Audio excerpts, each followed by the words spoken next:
Bloomberg Audio Studios. Podcasts, radio, news.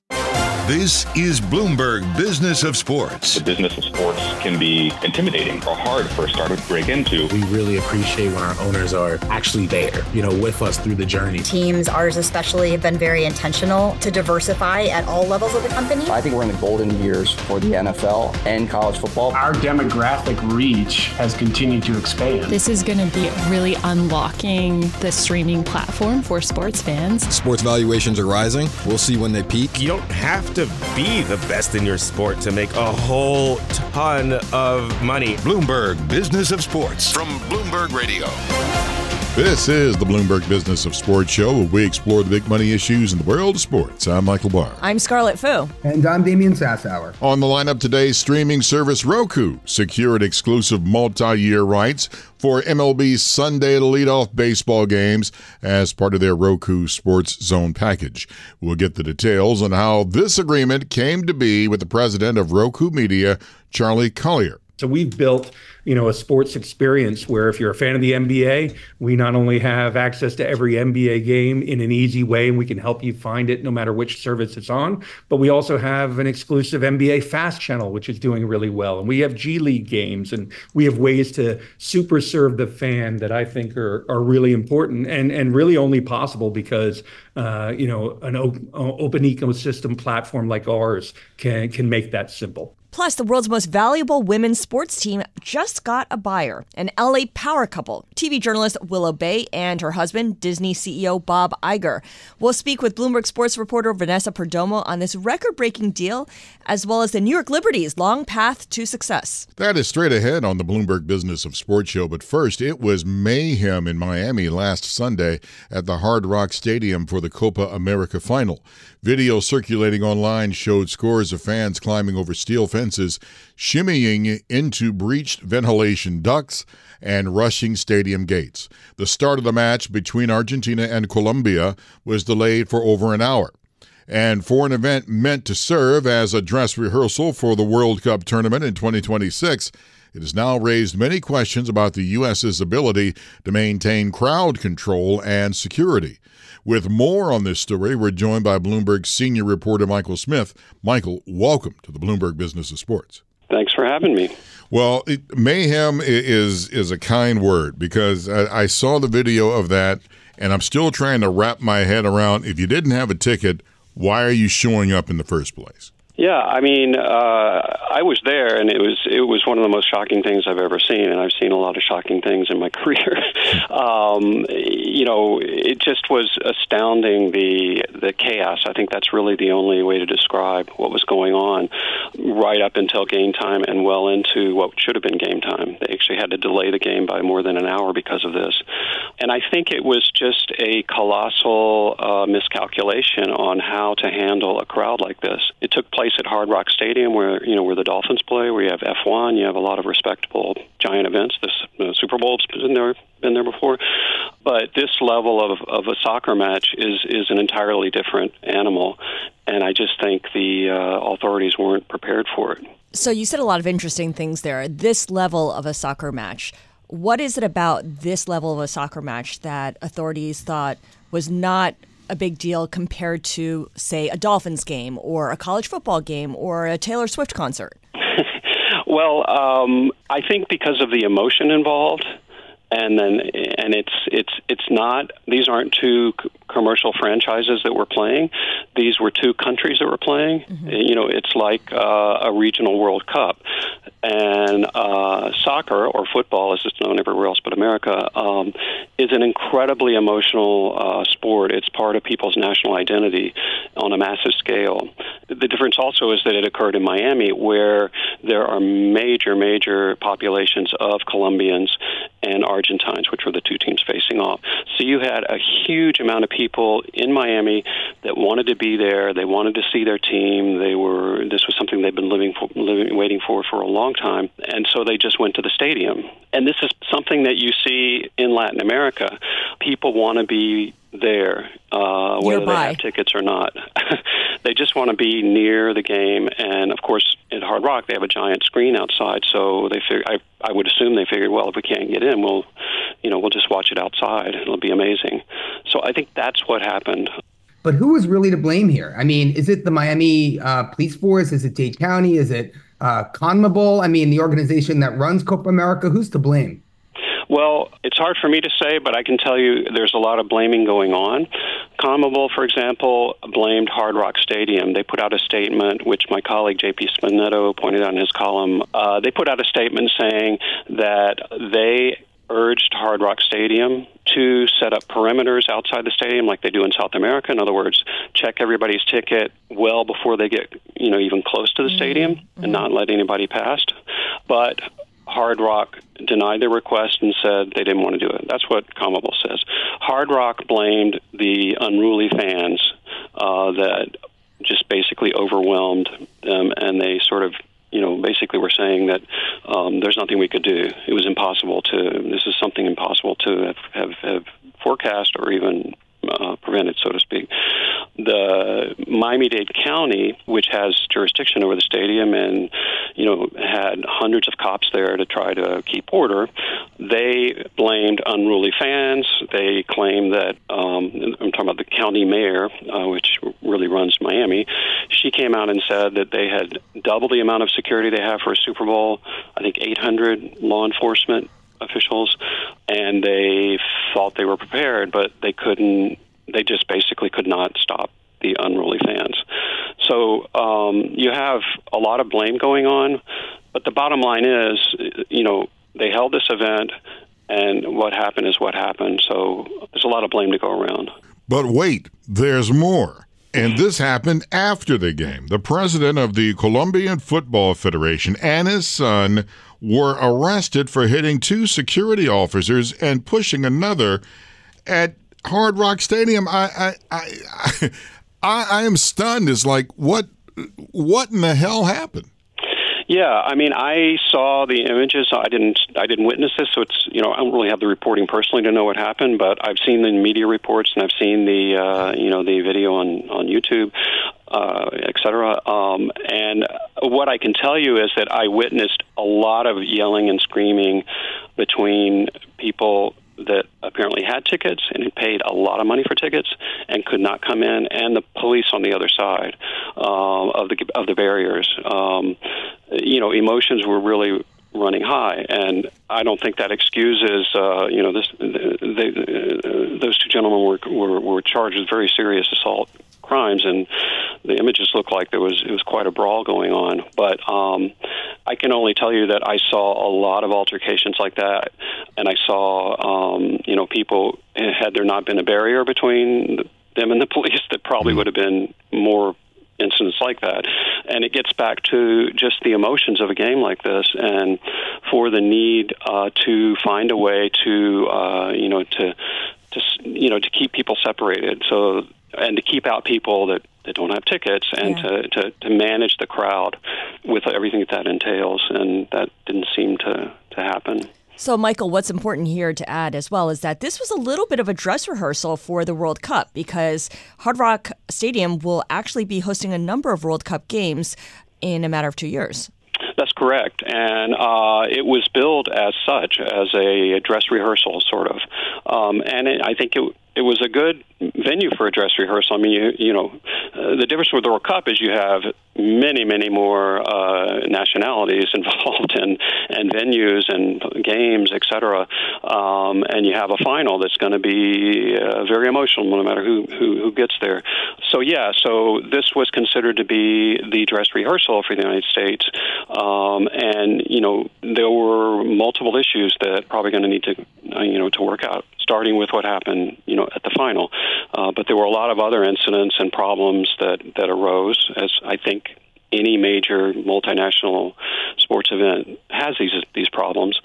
But clearly, security is somewhere they're going to need to start. One of the really scary parts was, just because I happened to be there, was just the really scary crush of people within the confines of the entrance to Hard Rock, because there's not a lot of physical space between the gates and certain barriers, like concrete barriers, so that people just were jamming in there, and And that's what, according to the police, that's why they actually opened the doors at one point, because they were afraid people were going to get crushed and have stampedes. But what happened was thousands of people rushed in, and they couldn't even check their tickets, much less have them go through the metal detectors. So it was very alarming to see that anybody could just got in without being checked for security. I mean, you can imagine the kind of things that could happen.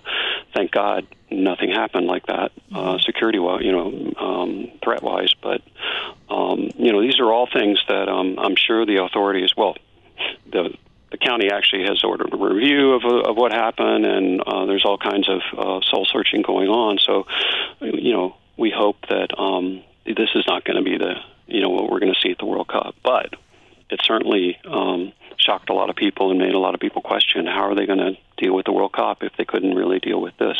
Well, Michael, from what I understand, FIFA is certainly a lot a more strict body, let's call it, than CONMEBOL. So, I mean, from that perspective, it sounds like you might get a little bit of a harsher stance here. But I mean, certainly it's local authorities, right? At the end of the day, that's who you're asking to protect, the audience, viewers, players alike. And my question is this something that is specific to Miami? Can we expect similar breakouts? Forget about the U.S. in places like Mexico and Canada or New York. I mean, is this a Miami-specific incident? Was Miami more vulnerable to this occurring? Or do you see potential for this to occur in places like Los Angeles? Yeah, it's hard. It's hard for me to know based on my reporting. But there were, for example, the game in Charlotte between Uruguay and Colombia. After that game, there was fighting in the stands, right above where the team sat. In fact, Uruguayan players went up and started fighting with Colombian fans. They say it was because those fans were threatening their family, relatives who were sitting in that area. But the point being, it happened, and those things can escalate quite quickly. And I don't know what other instances there were in other games, but it didn't seem to be just confined to Miami in terms of security, at least, with that one other example. But, certainly what happened in Charlotte was nothing like what we saw in Miami. Bloomberg senior reporter Michael Smith, thank you, sir, for talking with us on the Bloomberg Business of Sports. We appreciate it. My pleasure. Thank you. Up next on the show, we speak with our friend Vanessa Perdomo on the New York Liberty's path of success and Angel City FC's newest big money buyer. That's straight ahead on the Bloomberg Business of Sports, Bloomberg Radio around the world.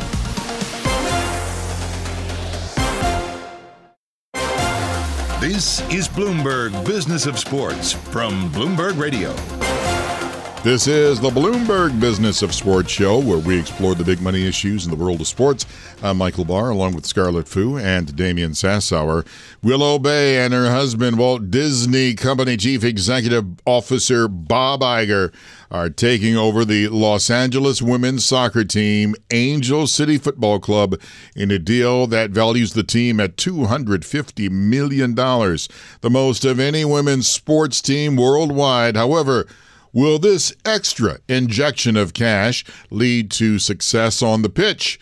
We break this all down now with our friend of the show, Bloomberg Business of Sports reporter Vanessa Perdomo. Vanessa, welcome to the show. Thank you, Michael. Thank you. Hey, let's start with this. First of all, I mean, now this is the Igers here now. And, this is some Power pretty couple. big. Yeah, this is some talking here. Hey, we're talking about it. So it makes me wonder if everybody's going to be talking about it and if it's going to have an impact. Yeah, I mean, I think everyone is talking about it. It's obviously a massive deal. And whenever you have the biggest deal that values the team as the highest women's sports property in the world, obviously people are going to talk about it. People aren't going to not talk about it when it's, the Disney CEO and Willow Bay, who's obviously incredible, really amazing, the dean of the USC journalism school. So you have a lot of LA power right there. So I think that's going to say a lot. It's going to really bring, hopefully, this ownership together because it has been in disarray. And I think that might be one of the tools that they really need to push the team to be successful on the field, like you said, because they have not been at all. Right. I mean, on the field, it's been kind of middling. They are now 11th out of 14 teams. But in terms of just being this brand new team in LA that everyone's excited about, you have, a star power with Natalie Portman being one of the co-founders. You have Alexis Ohanian, who was also the club's controlling owner before this deal. So there's a lot of excitement. There's a lot of star power built into everything. And of course, the team itself is valued at what now, $250 million? Mm-hmm. Yeah, $250 million. And that's up. Just last year, Sportico had valued them at 180. Wow. So, to jump that much in just this year says a lot, especially as things come out, as they're still reporting not to be profitable, so they're doing everything that they can. Their marketing strategy is incredible. Like you said, they have all these stars and extra stars that are like, minority owners, all of the, like a bunch of women from the 1999 World Cup team, Mia Hamm and Joy Fawcett and all these people, Jennifer Garner. They really went all out with the marketing on that side of it, which was really great, which obviously is what got people really excited. And it's worked. They sell out their games. The stadium is packed. Have you ever been there on game day? It is amazing. The fans love it. Their jerseys are sick. Their merchandise is sick. They're doing amazing things. But one of their goals is to be the first women's sports team to get to $1 billion valuation. And when I talked to Willow Bay, we kind of asked her about it. And she was like, well, give me some time. I just got here. But it is something that they do see as a real possibility in the near future, she said. Vanessa, I'm curious here. Natalie Portman's the big name that we recognize with Angel City, but, there's also others like Billie Jean King, Eva Longoria. I mean, Kara Nortman's been on the show before. Talk to us a little bit about what this means. Are they cashing out? Are they going to be involved with the team going forward? There's no real clarity on who is going to be out, who they're buying out, or anything like that. Alexis Ohanian and Julie Ehrman will still sit on the board with Willow. So that does give an indication that maybe Kara Nortman will be stepping down from her seat on the board. And, obviously it's not been said if she's giving up her shares as one of the co-founders, but she does have the Monarch Collection. That is a, VC that is investing into women's sports properties. And they have also invested into the Boston NWSL team. So there has always been that kind of, does she have to sell if she's going to be, involved in another team? So it hasn't been said and done yet, but I really trying to monitor that situation closely. And so we'll see what happens there. None of the celebrity ownership, like Billie Jean King and Eva Longoria and all of those long list of celebrity owners, none of them will probably shell under their shares because in reality, I'm sure it's less than like 1% each. There's something else also to talk about. And this involves the WNBA. Oh, my goodness gracious, set to receive a $2.2 billion deal over 11 years in new media rights deals. Vanessa, your thoughts? I mean, I think this is, really telling for, the interesting thing is we were talking about Angel City and all this stuff. The NWSL has been the story the last couple of years on how they've really built it up. Their media deal was $280 million, which sounded at the time like an insane number, but for the WNBA really took that over this year and really propelled themselves into, a different level of stratosphere. For that to happen for a women's sports property is exactly what people have been saying will happen. All of year has been talking about, okay, this isn't a moment for the WNBA. It is a movement. And when I spoke to the Liberty CEO, Kia Clark, about this, she really felt like this year was the one that was going to change everything. And that obviously has to do with Caitlin Clark, like everybody knows, but it also has to do with the fact that this time that everybody is ready for it, because she pointed out to me that there's been players in the past that you think were going to do this, and Elena Delle Donne, Maya Moore, even Sabrina Ionescu. All of these people were big stars in college, and people were excited for them to go on to the next level, but they didn't transform the WNBA the way that Caitlin Clark and this entire rookie class, including Angel Reese, Camila Cardoso, Cameron Brink, all of these people are really doing it. Mm-hmm. And it's happening because the public wants it to, and their culture is ready for it to happen. I think that's a really good point. And the thing is, it can look like or feel like it happened overnight, but it didn't. You mentioned how you spoke with the New York Liberty CEO, Kia Clark. They are now the first team in the WNBA to have a premium seating wait list, as she told you in your reporting. Can you tell us a little bit about the backstory here? Because not so long ago, the Liberty were sold by James Dolan, the New York Knicks owner, to another billionaire, and that kind of put the team on a new path. Yeah, absolutely. So James Dolan had obviously owned the team since the inception in 1997. And at the time, he was really believing in them, and they did great. The Liberty is one of the original teams in the league, and they were selling out MSG at the time. And everyone was really excited about the WNBA. The WNBA used to sell out these arenas when they first came out. And then there was this lull. And then from in like the 2010s, like a massive drop off of attention. And that's when James Dolan started really being like, okay, I need to sell this team because they're losing me money, whatever. He moved the team out of MSG to Westchester when he was deciding to sell it so that he didn't have to pay for them to play in MSG anymore. They started playing at Westchester in like a 5,000 person arena, which is, obviously an incredible drop off. So when Joe Tsai bought the team, they, started playing in COVID, and then they finally get to the Barclays Center and everything changes, and I spoke to some fans about it, and they said the same thing. They were like, it's not even the same team anymore, it feels like, because the ownership values this team in a completely different way, and they invest in this team a completely different way. So Joe Tsai and Clara Wu Tsai really elevated the team to the next level, bringing them to the Barclays Center, opening up the upper bowl. They're now opening up their upper bowl for every single home game for the rest of the year, which is something, again, that most WNBA teams have been able to do. The premium seat wait list is that you can't really sit courtside unless you're like Dawn Staley or Jason Sudeikis, who comes to a lot of games. So Kia was really proud of that. And, part of it, that it's not just, they can sell out games, but now they have different price points. You can sit courtside and have this premium seat. You can also have another premium, they have other packages that you can have. They have tons of season ticket holders, but they also made sure that the entry point level still stayed, relatively low for families and everything like that. So, and that's the great part about everything, is that you can have this incredible experience and have your courtside and feel important and all of that. And it's amazing. See celebrities there.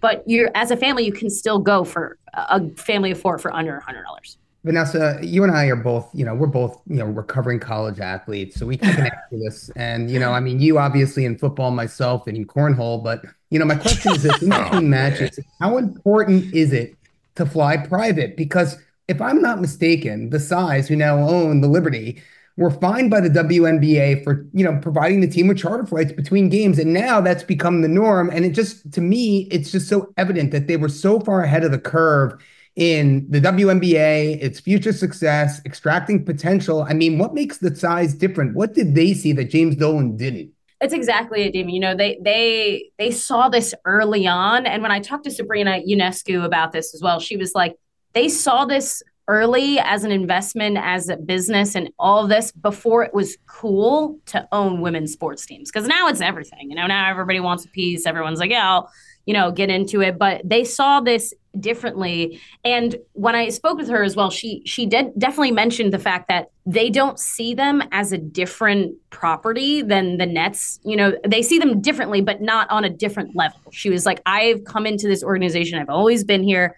And from the time I have seen everything in the WNBA, I've talked to other players, and I'm shocked at what they don't receive, because everything we receive is on par with the men's team, and Clara and Joe are very receptive to them. They'll speak with them about, hey, I think we need this, whatever. And they go and actually do it for them, because they have seen the fact that, okay, if you actually do this, you treat them like a business, you really listen to the players, they're going to go to bat for you, and the team actually can become really successful. I mean, when Sabrina Ionescu was drafted number 1 overall, they had won 2 games, the season before. So it's going from 2 games to now the top of the league, number 1 in the WNBA. Last year they were in the finals.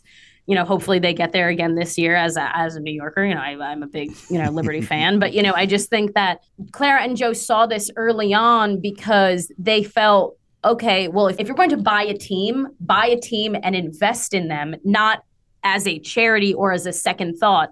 If you think the men's team is a property, you should think the women's team is an equal property, because why not? So Sabrina also told me that they had gone to her wedding, which is a fun tidbit. So they really care about their players. And I think that was something that's very different. They're at the games, they're really engaged, and they really want to make this successful. Bloomberg sports reporter Vanessa Perdomo, oh buddy, oh pal, oh chum, thank you so much for joining us again on the Bloomberg Business of Sports. We appreciate it, Vanessa. Still ahead on the Bloomberg Business of Sports, from Amazon Prime to Apple TV Plus, MLB is now expanding its viewership to Roku. We talk with the president of Roku Media on how his company landed the rights for Sunday to lead off games and is presenting them to fans for free. I said free. I'm Michael Barr with Scarlet and Damian Sassower. You're listening to the Bloomberg Business of Sports. This is Bloomberg. This is Bloomberg Business of Sports from Bloomberg Radio. Thanks for joining us on the Bloomberg Business of Sports show. We are here to explore the big money issues in the world of sports. I'm Michael Barr along with Scarlet and Damian Sassower. Back in May, Roku announced it will offer Sunday leadoff MLB games for free to all fans on the Roku Channel as part of its Roku Sports Zone package, something Roku describes as an all-in-one destination to help you stream live sports on your Roku device. And in addition to leveraging its third-party partner content, Roku Sports Zone works with sports leagues directly to bring games from the NFL, NHL, NBA, and MLB directly to its customers for free. So now, with the MLB season at the halfway point, it's a good time to check on the early returns and viewership impact of the deal, as well as the growing market for live sports content among streamers. So for his take on the streaming deal, we spoke with the president of Roku Media, Charlie Collier. Roku is a platform that delivers streaming to approaching half the broadband households in the country. So it's massive scale. You've got nearly 120 million people, walking through our front door every day, and the front door is access to television. Actually, I listened to your show. I listened to your coverage last week of the NBA's new deal. And you think about how easily you say, oh, it's on Peacock, it's on Amazon, it's on, the Disney network still. And you think we're in the business. But for the fan, that's complicated, right? So you say we are all that you said about the hosts of television in this open ecosystem. But we're really, from a sports perspective, we're making it easier for the fan to find the sports that they love. And so if you look at the baseball deal, we are. In many ways, we say at Roku that we're the lead-in to all of television, and I'll explain what that means in a second. So it's very natural for us to have the first games every Sunday that lead into what is obviously Sunday is a huge sporting day. So those games are important to us, but also important is that we give the fans everything you'd want. I'm an enormous baseball fan. Long time, and don't judge me, I'm a longtime Mets fan. And if you think about it, I love it. But you want the games, you want to track your team throughout the week. You want to be able to find which service your game is on easily, and Roku makes all of that possible. And we do it with simplicity and the fan in mind. Charlie, you mentioned the 11-year, $76 billion media rights deal signed by the NBA. I want to ask you about James Dolan and his response to that deal, and his accusation that that deal is similar to NFL revenue sharing and marks the end of the RSN model. How do you respond to that? How does Roku respond to that? Well, what Roku has the great pleasure of doing is, and it's unlike any other job I've ever had. I've run cable networks, I've run a broadcast network. What we get to do is both be a really important business for the fan, but we also get to support all the networks that are and services that are bidding on these rights. So if you think about it, if you're going to watch something on Peacock, which was, as you mentioned, one of the partners that got part of the NBA deal, we send more people to Peacock than anyone else in the country. And the same is pretty much true for every partner. So if you look at it, yeah, the RSN model has changed dramatically, but the opportunity for fans to have an easy way to get to their sports, that's what I'm focused on. So we've built, a sports experience where if you're a fan of the NBA, we not only have access to every NBA game in an easy way, and we can help you find it no matter which service it's on,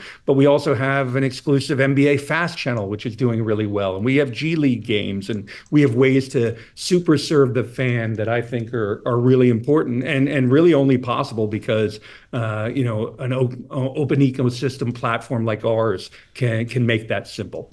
Charlie, I think James Dolan is talking his book a little bit here. I mean, MSG Network has seen a 45% decline in viewership, right? And I think in his email, he mentioned that some 42 million homes have already cut the cable. Talk to us about how Roku is going to build inside some of these local communities, right? I mean, is it just, talk to us about what you're doing to kind of rectify the ship, right? To make sure that some of these local communities, the local ecosystem is involved with these sports franchises. Well, I think that's a really nice way to put it. We very much focus on that. So for instance, when I say half the broadband households in the country, we pretty much are there, are getting their television through a Roku device. Well, that's local, right? That's in their home. Mm-hmm. And then we make it easy for them to find the sports they love. And by the way, not just local sports, because, there are many Knicks fans. I'm sure Jim would tell you there are many Knicks fans who live all over the country. And so for us, we want to help super serve the local sports. And we also want to make sports, outside your local region easy to find. I think what's so fascinating about the fragmentation of these deals, and by the way, it's not just sports, of course, right? It's fragmentation of audience attention. It's fragmentation of fandom into all sorts of different interests. And what we can do is make it really simple for you to find the television and the sports that you're passionate about and make it easier, not just to find it, but to go deeper and have a really unique experience. You can tell what a network valued in terms of its next hopeful hit because they put it behind the biggest lead-ins in television. Well, with fragmentation, those lead-ins are all but gone. And I believe what's replacing it is the largest, television operating system in the country, which is Roku. So I very much take seriously the challenge for, folks who have bid on these rights. We want to provide the lead-in for fans to all the television they care about. Charlie, old man alert here. See, now the suits here have already told me, it's like, if you want to expand and get a younger audience, Michael Barr, you cannot keep talking about an old man reference. So I won't mention that I saw the 69 Mets win the World Series. There, suits. There you go. I haven't said anything else. So my question is, and my sons, bless their hearts, they're bringing me up today. My youngest is 18. And I was talking about Roku. And I said, well, how do I get this? And, I'm not even Papa anymore. I'm like, come on, Pops, get with the program. So how does an old man like me finally say, look, I got to get with the program and forget all this old school stuff. It's time to get with the new. The answer is it's so simple, right? First of all, Roku, you mentioned the Major League Baseball deal we did. Those are free. You can get that everywhere, including on Roku.com. But to get Roku is simple. It's the operating system in more televisions than anyone else. And you can also buy a Roku device. And then all of the services, we provide are free. We believe in free television. We have, I don't know if you know what FAST channels are, but we are a leader in free ad-supported television, which is what FAST stands for.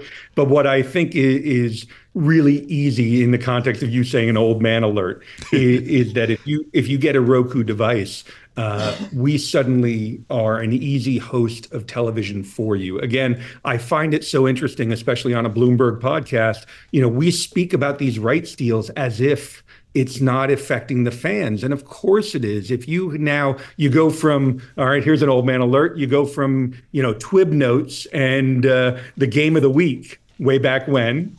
And today you have access to every game played every day across some service. Mm-hmm. Well, isn't it terrific that we spend our time trying to make the streamer's journey or your path from the on button on Roku to the game itself. We want to make that journey really easy and provide you all sorts of options that make your fandom better. And so as we do that, really, the answer to your question is if you get a Roku device, we'll make your streaming experience simple. And more what you're going to see is that we know the sports fan needs help finding their game. And Charlie, we make it simple for you had us at free. Yeah, you didn't have to say anything else. You had Michael Barr at free. He was already excited after that. I mean, ease of use, access, all of that certainly is kind of the gravy on top. So free MLB games on Roku. What other partnerships are you looking to strike with other leagues to provide free games for Roku users? It's a great question. So if you step back, we have access to everything everyone has purchased because we're one of the largest, distributors of their services in the country, usually the largest. And so, when you read that, I think recently, Netflix picked up the WWE. It'll be a few years from now, but they'll have it. So that Netflix is on our platform, as is every other service. So we have that. But what we also have, if you look in terms of the way we've curated sports, we have 35 sports-focused FAST channels. So you can imagine, now again, FAST being free ad-supported television, so you can find a ton of what you want. And we, as you search, we will put in front of you the things that you're, most passionate about. Because very much today, and this is in the context of your old man alert, your TV used to be a TV, but now your smart TV is a computer. So we really can learn what you like and put more of it in front of you. And again, make that streamer's journey useful. And what I love about Roku, and this is not just for sports, we do it with food. We do, so if you're a foodie, we have all the food programming in a destination called All Things Food. Charlie, here I come, baby. I love it. I got you covered. You got me, man. All right. So, in a really short period of time, we deliberately have transformed into a major player in sports streaming. And so your question about what we'll acquire more of, I think the superordinate objective is to make the sports fans' life easier, and everything that has been invested in should be in front of them easily. And you'll see us get better and better and learn your habits better and better so that we can super serve you. In terms of opportunity, the baseball opportunity was so on brand for us. Again, to be the lead into television and then have the Sunday leadoff game made a ton of sense. But we also are happy to send you to your Major League Baseball game on ESPN or ESPN Plus, because that happens on Sunday night, and you should be able to find it easily through Roku. So the good news is we get to, super serve the fan of every sport, whether inevitably they're watching on our, Roku channel, which is, the number 3 app and growing on Roku, or if they're watching it elsewhere. That's what's great about being the platform. By definition, the platform is going to have all the pieces on it, and the platform will be bigger than the pieces. So we'll help send people to the places they want to watch great television and great sports. Well, Charlie, Big Bar Sports didn't become Big Bar Sports eating lettuce. So, man, you got me, buddy.